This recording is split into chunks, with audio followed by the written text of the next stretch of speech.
So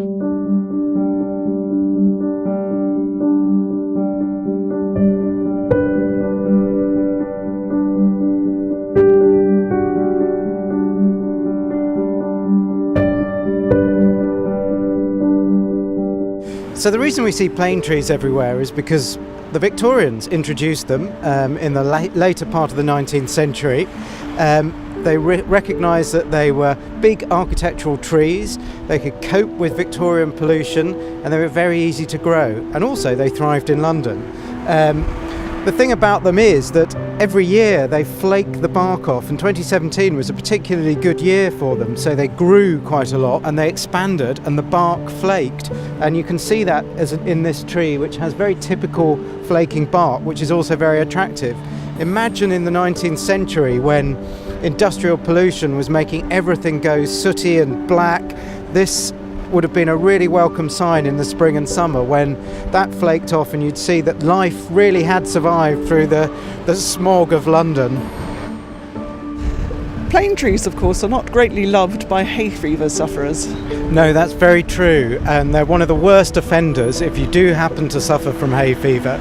In about May, the pollen is produced from the seeds and it can cause absolute mayhem for anybody who does suffer, so they're not universally loved.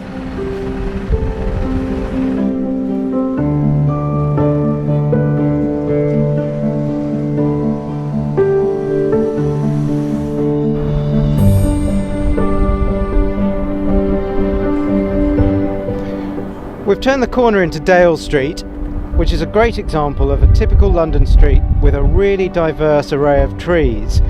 Behind me we've got some lime trees. These are pretty old lime trees. Lime trees would have been the tree of choice before the plane tree arrived in the late 19th century. They've been around in cities for a long time. The problem with lime trees, of course, is the honeydew, which drips onto people's cars, annoying motorists greatly. But the interesting thing about the honeydew is, of course, that it's aphid poo. As well as the lime trees, we've got across the road an unusual honey locust, which is a North American tree. And next to that, a Chanticleer pear, which comes from China. So one other tree on this street, which is quite interesting, is the field maple. It's a really large example of that tree, which actually quite a common tree. Field maples are native, and native trees, because they've been here for such a long time, support a lot more wildlife. So things like insects, birds, and other wildlife will get a great deal from that. And in this case you can see moss and lichen growing on this tree, which you wouldn't find, for instance, on a plane tree. And that's because they've built up these relationships over thousands and thousands of years, because they've evolved together, unlike a plane tree, which is a relatively recent arrival and doesn't have that relationship with the other plants in the ecosystem. So this is a golden rain tree. Doesn't look much at this time of year, but they're very intriguing trees pretty much the whole of the rest of the time of the year. So in April the leaves come out and they're a gorgeous pink colour like coral. Then around July the flowers come out, and this is where the golden rain bit comes from. So it's a yellow dusting in the canopy, and it can look quite dramatic because there's not much else flowering in the tree world at that time of year. So those are followed by seed pods, which are orange, which can stay on the tree until about January. There's still one or two tiny seed pods left on this, but in the middle of winter it can look really quite dramatic. So it's a tree for all seasons.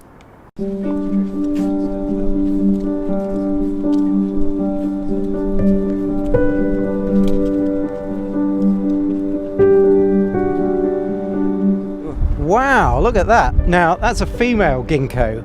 Female ginkgos are very, very rarely planted compared to male ginkgos. So 99% of London ginkgo trees are male. The 1%, of which this is an example, are female, and you can tell that because it's got fruit on it.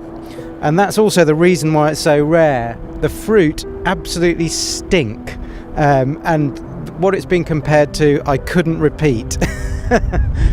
Chiswick, I think, has some of the biggest ginkgos as street trees in London, certainly the biggest ones I've ever seen.